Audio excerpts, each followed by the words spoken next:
네, 월스트리트 모닝 브리핑 함께하고 있습니다. 현재 시각 이제 6시 41분을 지나가고 있는데요.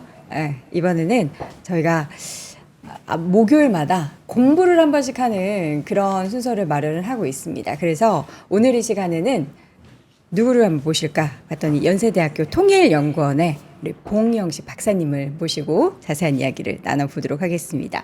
어서 오세요. 안녕하십니까. 네. 박사님 오늘 미국 선거 이야기를 쭉 해주신다고 들었는데 약간 이거를 저희가 쉽게 사실 우리나라 선거도 지금 얼마 안 남았잖아요. 총선 얼마 안 남아서 우리나라 선거 구조도 이야기 어려운데 미국은 조금 더 뭔가 복잡하다는 표현이 맞나요? 우리나라와 다른 그런 선거 문화가 있기 때문에 하나씩 좀 확인을 해보도록 하겠습니다.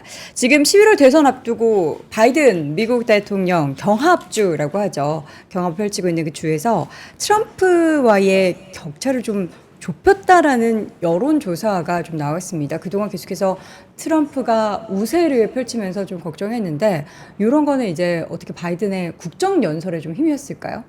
예, 그렇게 볼 수 있죠. 아까 말씀하신 대로 미국의 대통령 선거와 우리나라 대통령 선거는 다릅니다. 우리나라 대통령 선거는 직접 투표, 직접 선거죠. 그러니까 한 표라도 더 많은 절대 과반수를 득표한 후보가 대통령으로 당선되는데 미국 같은 경우는 이런 직접 선거라기보다는 주마다 그 선거인단이 할당돼 있습니다. 네. 다른 숫자대로 인구 비례에 따라서. 그래서 그 각 주에서 한 표라도 더 많은 표를 득표한 후보가 그 주에 할당된 선거인단을 독식하게 되죠. 그쵸. 예를 들면 플로리다 주에는 선거인단이 29명이 할당돼 있습니다. 그래서 플로리다 주에서 한 표라도 더 많은 득표를 한 후보가 선거인단 플로리다 주에서 29명을 다 가지게 되는 거죠. 네.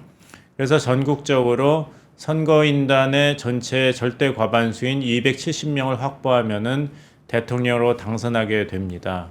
그래서 예전의 경우를 보면은 2000년 민주당 알고 후보와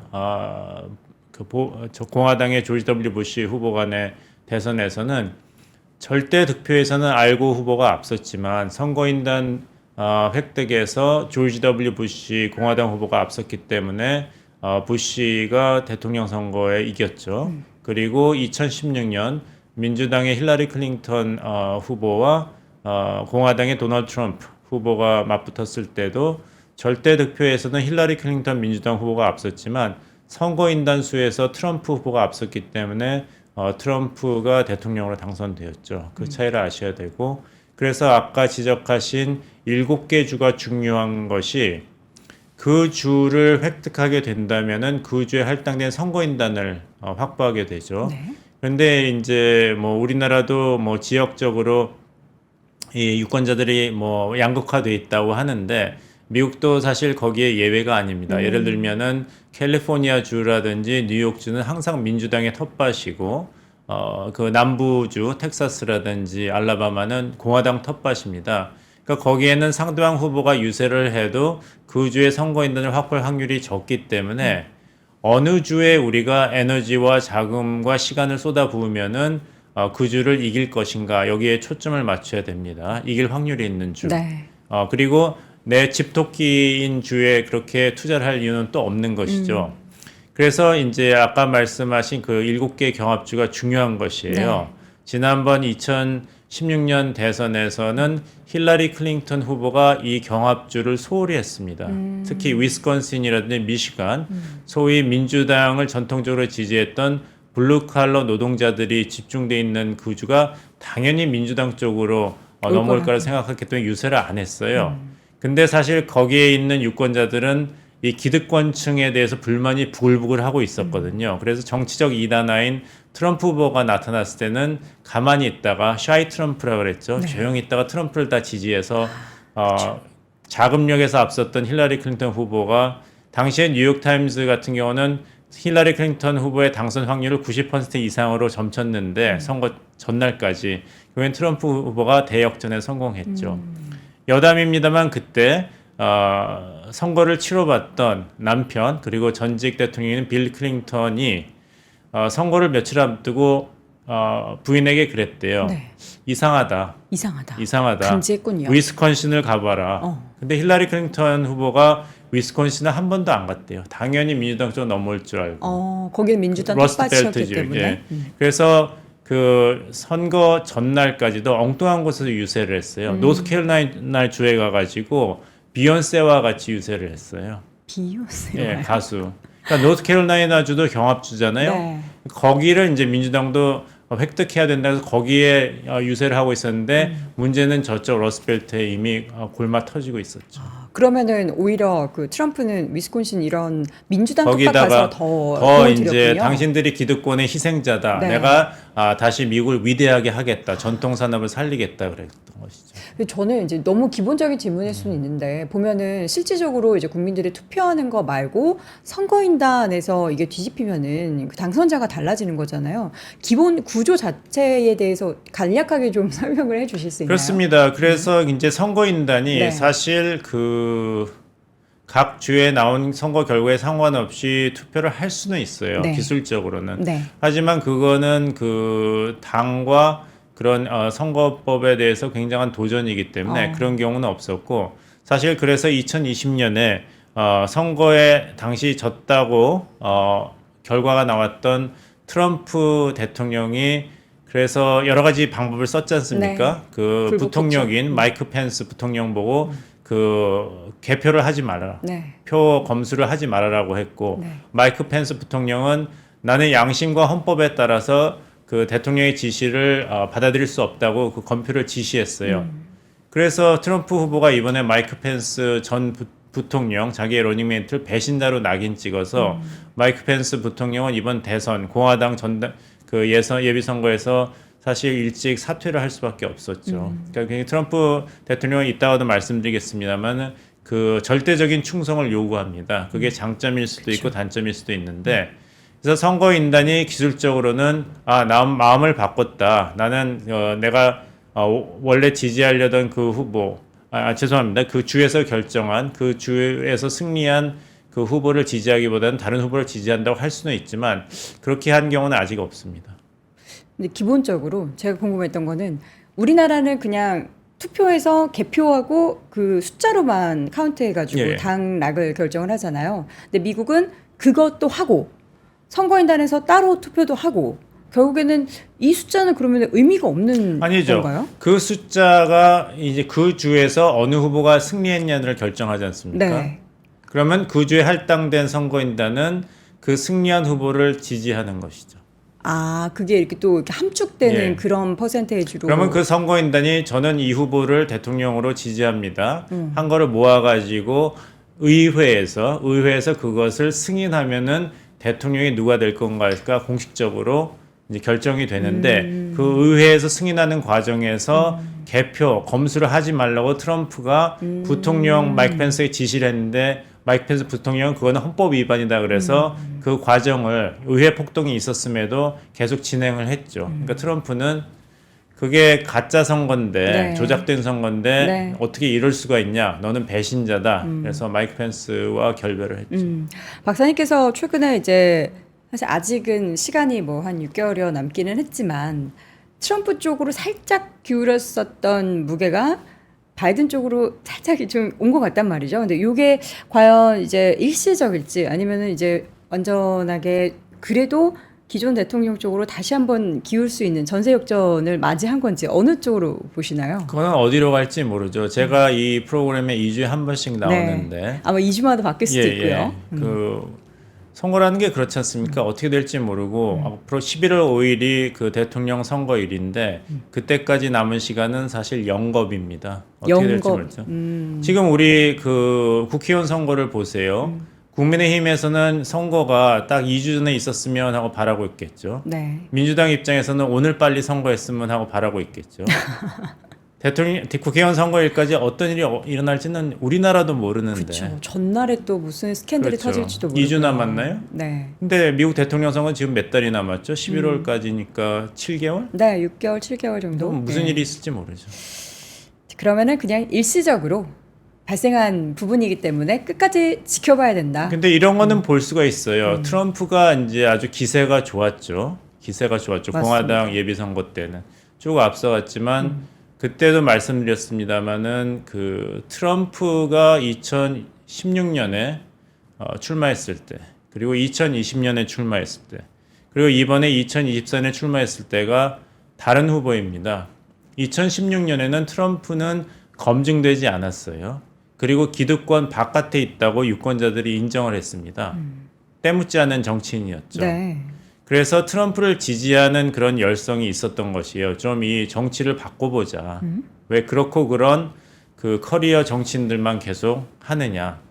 근데 그런 신선한 이미지가 지난 8년 동안에 사라졌어요. 그리고 또 사라진 것은 2020년에 비록 바이든 후보에게 패배했습니다마는 트럼프 후보가 그 당시 미국 대통령 선거 역사상 두 번째로 많은 득표를 했어요. 8천만 표. 네네. 8천만 명의 미국 유권자가 트럼프의 재선을 원했던 거거든요. 그만큼 그 현직 대통령의 프리미엄이 강합니다. 미국 대선에서. 근데 그게 지금 없어요. 트럼프는 전직 대통령이지 현직 대통령이 아니거든요. 그 두 가지가 없습니다. 그런 신선한 이미지, 정치적 이단화, 정말 우리의 고통과 어려움, 억울함을 대변해주는 그런 새로운 정치인의 이미지가 없고, 두 번째는 없다기보다는 많이 감소했고, 두 번째는 현직 대통령으로서의 프리미엄도 자기가 있는 게 아니라 이제 바이든 대통령이 있죠. 그렇게 2024년에 나왔는데 공화당에는 지금 트럼프만한 대안이 없기 때문에 압도적으로 당선이 됐습니다만, 듣다 보면은 같은 얘기거든요. 마가 미국을 다시 위대하게, 바이든 믿을 수 없다. 내가 대통령이 되면 그 국경을 그 안보를 강화해서 뭐 미국민을 안전하게 했다. 이건 8년 동안 얘기죠. 다 들은 얘기예요. 좋은 노래도 그 한두 번 들으면 실증이 나는데 노래방에서 같은 얘기 노래 계속하지 않잖아요. 네. 하는 사람도 있지만 인기가 네. 없죠. 그래서 이제 어떻게 본다면 트럼프 효과는 지난번 공화당 전당대회 때 피크였는데 사실 그때까지는 조 바이든 민주당 대선 후보는 선거 캠페인을 본격적으로 시작하지 않은 시점이었어요. 그러니까 어떻게 보면 트럼프는 상한가가 빨리 왔고 네. 조 바이든 이제서 이제 웜업을 하는. 그래서 12월 달에 전직 대통령이었던 오바마가 그 바이든 대통령에 조언을 했답니다. 선거 캠페인을 빨리 시작해야 된다. 너무 늦으면 안 된다. 해서 그 조언을 바이든 대통령이 받아들여서 델라웨어 출신의 상원이었지 않습니까? 그래서 델라웨어에 있는 자기 선거본부에 자신의 신복, 그리고 지난 2020년 대선에서 가장 그 중심된 참모였던 마이크 도닐론하고 젠 오말리를 백악관에서 그쪽 선거본부, 델라웨어 선거본부로 바꿨습니다. 이동을 시켜서 그때부터 선거 캠페인이 제대로 시작이 되었고, 그 결과가 지난번 3월 8일부터 15일까지 진행된 그 블룸버그와 그 미디어 모닝 컨텐츠에서 나온 그 여론조사에서 7개 경합주에서 바이든 후보가 트럼프 후보에게 지고 있었는데 이제는 6개 주에서는 동률 내지는 앞서고 있는 그런 긍정적인 결과로 나타났다. 이렇게 말씀드리겠습니다. 네.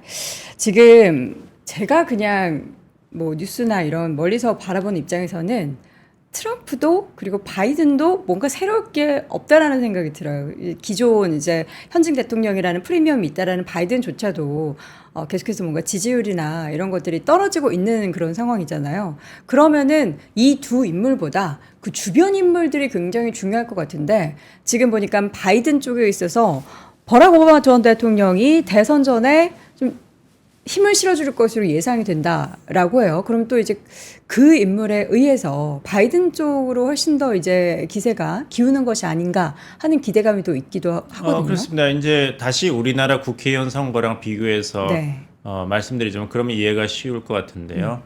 뭐 한동훈 뭐 위원장이 열심히 뛰고 있는데 혼자만으로는 역부족이다. 새로운 게 나오지 않는다. 이런 얘기를 하지 않습니까? 그래서 뭐 한동훈 위원장을 도와서 누군가 나오면 국민의힘이 조금 더 그 지금 수세를 만회할 수 있을 거다 이런 얘기를 하는데 네. 사실 말씀하신 대로 민주당의 조 바이든 후보라든지 공화당의 도널드 트럼프 후보도 이렇게 든든한 새로운 인물이 자기를 도와준다면은 천군만마가 되겠죠. 그것을 이제 그 민주당 그 대선 투표에서도 잘 알고 있는 것 같아요. 그래서 일단은 중요한 것이 흑인 유권자층의 그 투표율을 높이는 것입니다. 왜냐하면은 전통적으로 굉장히 강력한 민주당 지지층인데요. 2024년에는 약 3,450만 명의 흑인 유권자가 투표에 참여할 것으로 보입니다.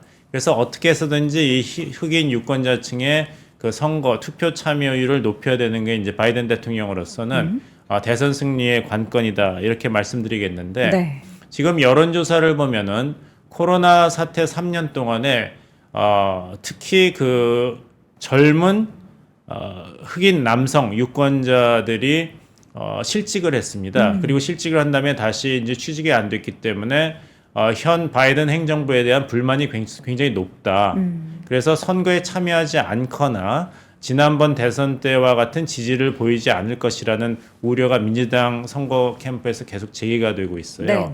그래서 그런 흑인 유권자층의 표심을 다시 사로잡기 위한 인물이 필요한데 그렇죠. 여기서 그 미국 최초의 이제 흑인 대통령을 8년 여기만 바락 오바마 대통령이 또 그 바락 오바마 대통령과 같이 8년 동안 국정을 그 수행했던 분이 바로 바이든 전 부통령이니까요. 네. 그래서 그 효과를 이제 노리고 있는 것이고 또 빌 클린턴 대통령도 이번에 뉴욕 그 시에서 나오는 그 정치자금 모금 행사에 참여하게 돼 있습니다.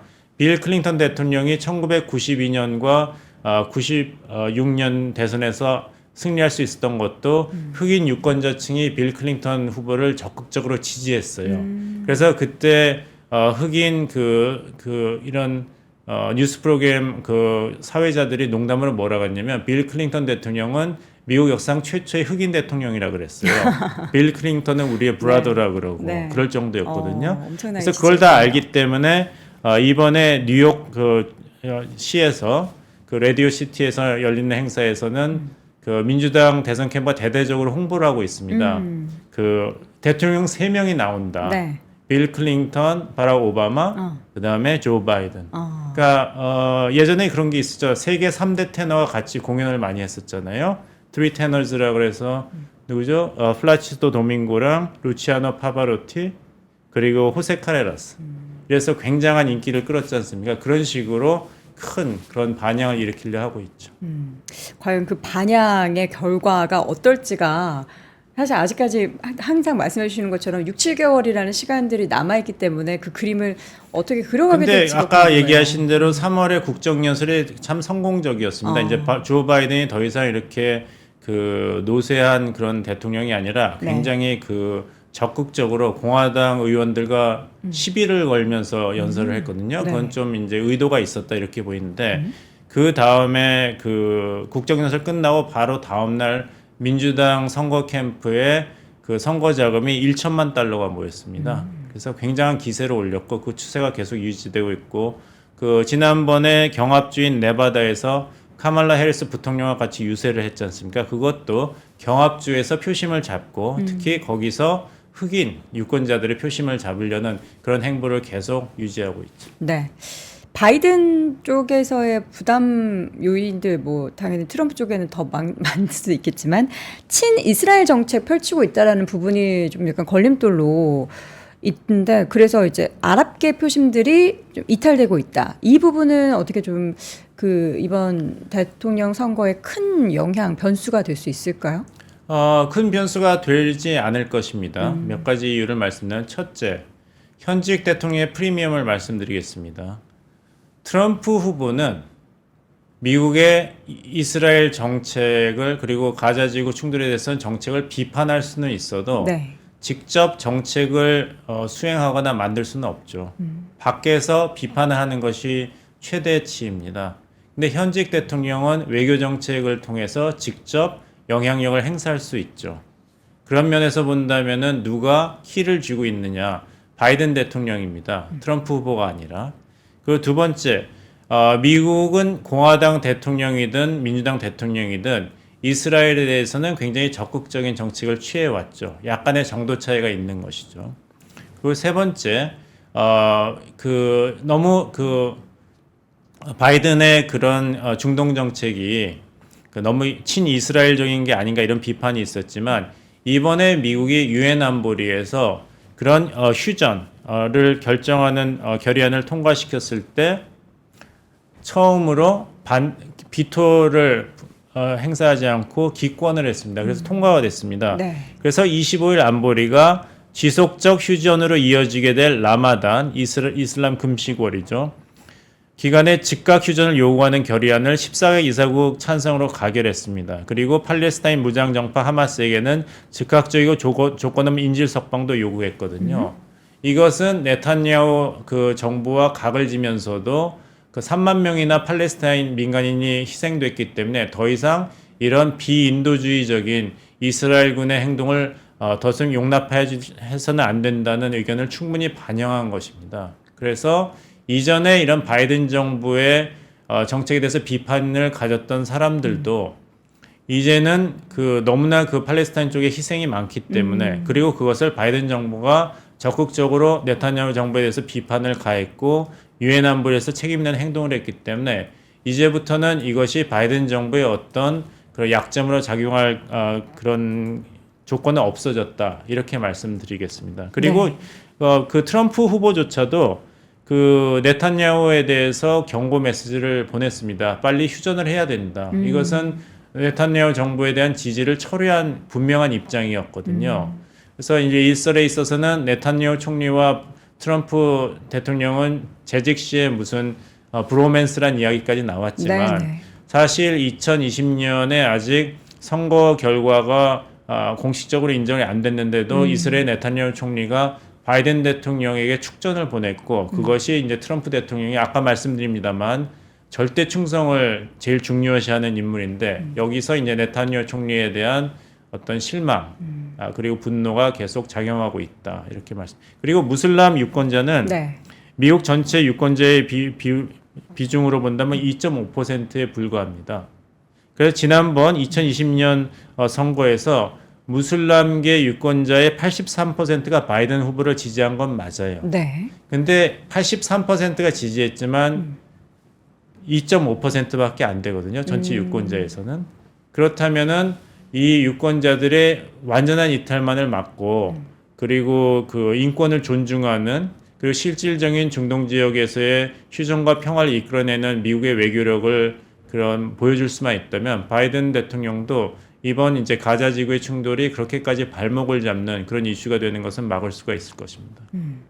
이번 대선에서도 미국 대선에서도 경제가 굉장히 중요할 것 같아요. 왜냐하면 이제 지금까지는 바이든 대통령이 뭐 코로나를 겪어가면서 그래도 이제 겨우 이렇게 만들어내는 그리고 이제 다른 나라에서 뭔가 수요를 해가면서 경기를 끌어올렸는데 앞으로가 더 중요하잖아요. 바이든도 트럼프도 다 경제를 외칠 텐데 변수가 가장 큰 그 영역이라고 보면은 경제 부분을 간과할 수는 없겠죠.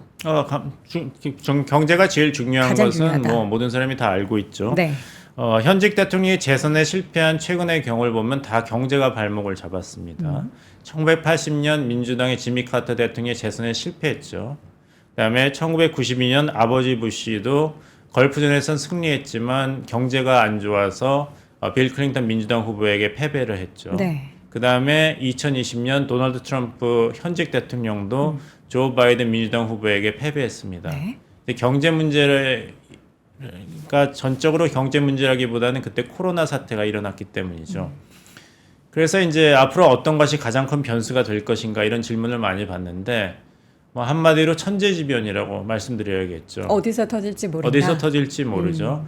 하지만 그런 것이 없다면은 이제 현직 대통령이 할 수 있는 것이 많습니다. 경기가 어렵다 해도 경기 부양책을 쓸 수가 있잖아요. 네. 그래서 우리나라 다시 국회의원 선거로 돌아간다면은 야당은 항상 왜 그 대통령실에 이렇게 그 선거에 개입하느냐, 선심 정책을 이렇게 마구 발표하느냐. 지난번에도 그렇고 지지난번에도 그렇고 이번에도 그렇지 않습니까? 네.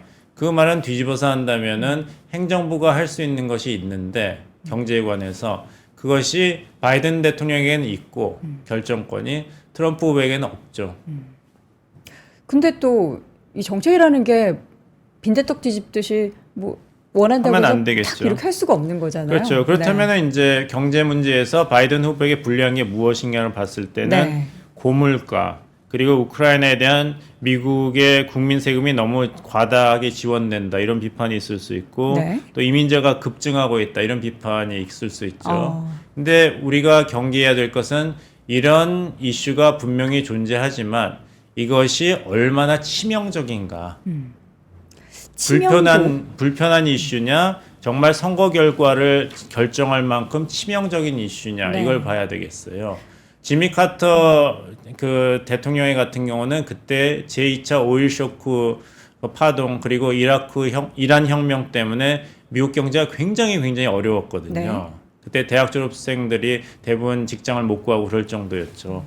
그 정도의 경제 위기냐 2024년에 미국 경제냐 그런 걸 봐야 다르죠. 되겠죠. 왜냐하면 고물가 맞습니다. 네. 인플레이션 맞지만 또 한편으로는 지금 미국 증시가 굉장히 활성화되어 있지 않습니까? 네. 그리고 지금 취업률을 보면 계속 긍정적인 추세가 맞습니다. 이어지고 있어요. 네. 그렇게 본다면은 인플레이션에 대한 불만이 다른 경제적인 측면에서 상쇄되는 면이 있기 때문에 이것이 과연 치명적인 암이냐 바이든 후보에게 아니면은 불편한 굉장히 독한 감기인가 이렇게 좀 판단을 해야 되겠고 우크라이나에 대한 미국 국민이 세금을 너무 많이 지원하고 있다. 언제까지 지원할 거냐 이런 불만이 있을 수 있지만 지난번 국정연설에서 바이든 대통령의 얘기는 감세 정책이었어요. 그러니까 국민들이 왜 이렇게 세금을 많이 내게 되지? 내가 부담이 너무 크다. 왜 우크라이나 전쟁 지원으로 우리 세금을 이렇게 함부로 쓰지 할 수는 있지만 네. 또 세금이 감면된다면 그 불만이 사그라들 잠잠해질 수 수 있겠죠. 있는 것이죠. 그리고 대학 학자금 면제 정책이라든지 다른 감세 정책에 반대한 것은 민주당이 아니라 공화당이었어요. 그러면 바이든 후보는 얘기할 수 있는 것이죠. 유권자 여러분, 우리는 당신의 세금을 감면하고 더 많은 지원을 하고 싶었는데 공화당이 반대한 거 아십니까? 이렇게 한다면 상쇄가 되겠죠. 그 그쵸. 효과가. 그리고 우크라이나 전쟁이 당신의 투표에 얼마나 중요합니까? 물어봤을 때 가장 중요한 이슈라고 대답한 것은 4% 미만이었습니다. 그러니까 굉장히 중요한 이슈는 아니에요. 그렇게 네. 치명적인 이슈는 아닙니다. 그리고 마지막으로 이민자 급증. 이것이 네. 경제 문제와 비슷하게 가장 중요한 유권자들에게는 이슈인데 여기에 대해서 아직 시간이 있기 때문에 그리고 불법 이민자 범죄에 대해서 미진하다 이런 비판이 있었는데 공화당 층에서 실수를 했어요. 그 국정연설이 끝나고 그 케이트 브리트 알라바마 공화당 초선 상원의원이 거기에 대한 평가를 했습니다. 그것이 전통이에요. 이제 대통령이 국정연설을 하고 나면은 상대 당 야당의 젊은 상원의원이 거기에 대해서 평가를 하는 것이 전통이었어요. 그래서 당시 굉장히 인기 있었던 케이티 브리트 알라바마 상원의원이 이야기를 하면서 비판을 했는데 네. 여기서 실수를 했습니다. 어떤 실수했죠? 그러니까 이제 바이든 행정부가 이민 정책을 잘못하고 네. 국경 안보를 소홀히 했기 때문에 희생자가 나오겠다. 그래서 이 여성 희생자 얘기를 하면서 그 인질로 정말 말 못할 그런 폭력과 고생을 하였다고 이야기를 했는데 네. 사실 그 케이스는 바이든 때 일어난 것이 아니고 트럼프 미국 때문에. 영토에서 일어난 것도 아니고 트럼프 때도 아니고 옛날 조지 W 부시 때 멕시코에서 일어난 얘기를 잘못 인용한 잘못된 거예요. 예를 인용했고요. 그러니까 거기서 비판의 화살과 그런 것을 받게 되었죠. 예를 들면 이제 한동훈 법무장관 후보자가 인사청문회 할 때 뭐 이모가 논문을 도와줬다라든지 그럼 내 딸이 이모가 있었어? 이런 얘기를 했지 않습니까? 네. 그리고 뭐였죠? 그 노트북 기증에 대해서 한 땡땡 영리법인 나오니까 이게 누구냐? 한시지만 아니까 했는데 나중에 알고 보니까 한국 3M이었지 않습니까? 그래서 그 비난이 오히려 역효과를 불러일으켰던 걸 기억하시죠? 네. 그런 상황이 일어났기 때문에 바이든 대통령도 이런 불법 이민에 대해서 미진하다, 뭐 하고 있느냐의 비판에 대해서 일단 당분간은 숨을 돌릴 여유가 생겼습니다. 네. 최근에 혹시 주식시장에 그 트럼프 대통령이 60% 지분을 가지고 있는 트루스 소셜이라는 기업이 상장한 거 알고 계십니까? 예, 알고 주가도 있습니다. 굉장히 많이 올랐는데 여기 이런 기업이 상장하고 주가 오르는 거에 대해서는 또 어떤 생각 혹시 가지고 계신가요? 이게 이제 트럼프 지지자들이 이제 돈을 모아준 것이죠. 그러니까 선거를 이기려면은 선거 돈하고 자금? 사람이라 그러죠. 네. 그러니까 이제 돈이 필요한데 사실 트럼프 후보가 바이든 후보에 대해서는 소위 그 선거 자금 총알이 모자란 것은 사실입니다. 현재 바이든 후보가 등록한 선거 자금은 7,100만 달러를 보유하고 있는데 반해서 트럼프 후보는 3,400만 달러. 그러니까 2대1로 지금 뒤처지고 있고 또 트럼프 후보는 그 사법 리스크 때문에 약 5천억 달러 정도의 이제 벌금을 공탁을 해야 됩니다. 재심 청구를 했지만 네. 그것이 이제 이번 그 법원 판결로 많이 줄어들었어요. 1.75억 달러 기탁을 하면 된다는데 굉장히 큰 액수지 않습니까? 그래도 아니면 이제 자산 압류에 들어가는데 이번에 그 회사가 상장됐고 그리고 같이 파트너가 된 회사가 쉘 정유 회사이기 때문에 그 현금 유동성이 풍부합니다. 그리고 트럼프가 60%를 소유하기 때문에 비록 이 상장 후 6개월 동안은 주식을 처분할 수 없고 공탁할 수 없던 조항이 있지만 두 번째 문제 주식을 담보로 그 돈을 빌릴 수 있는 부분은 사실 그 주주총회라든지 이런 이사회를 통해서 바꿀 수가 있기 때문에 트럼프로서는 이제 가뭄에 단비를 만난 상황인데 돈을 풍성하게 그렇죠. 이제 받을 수 있는 상황. 근데 결국에는 이 선거가 100m 달리기가 아니라 마라톤이지 않습니까? 지금 7개월 동안 돈을 계속 써야 되는데 트럼프 지지자층에서는 내가 공화당 잘 되라고 그 기부를 한다 그랬지 언제 트럼프 변호사비 되라고 했냐. 그래서 기부를 안 하는 그 소위 큰 손들이 많이 늘어나고 있어요. 그래서 그 트럼프 후보가 공화당 대선 후보로 공식 그 지명이 된 이후로 첫 번째로 한 것이 공화당 전국위원회 위원장을 자기 신복인 그 마이클 웨틀리 노스캐롤라이나 출신입니다. 하고 공동위원장이 본인의 며느리입니다. 라라 트럼프. 이것은 공화당에 들어오는 선거 자금을 자기가 좌지우지할 그런 시스템을 구축한 것입니다. 그것을 역설적으로 말한다면은 앞으로도 이제 공화당 대선 캠페인이 자금 동원 능력에서는 아무래도 민주당의 불리한 입지에 있다. 이것을 어떻게 극복할 것인가. 그것이 트럼프 후보의 고민이라는 것이 이제 분명합니다. 자, 마라톤 얼마나 이제 긴 시간, 영겁의 시간, 우리는 7개월 정도로 생각하는데 그 영겁의 시간 동안 미국에서는 다양한 정치권 관련한 이슈가 쏟아질 거고요. 그게 분명히 또 주식시장과 경제에도 영향을 미칠 겁니다. 관련해서 저희가 2주에 한 번씩 우리 박사님 모시고 이야기를 나눌 거니까요. 여러분들도 관련해서 함께 챙겨가시면 좋겠습니다. 자, 오늘 글로벌 인터뷰 시간 연세대학교 통일연구원의 봉영식 박사 함께했습니다. 박사님 고맙습니다. 감사합니다.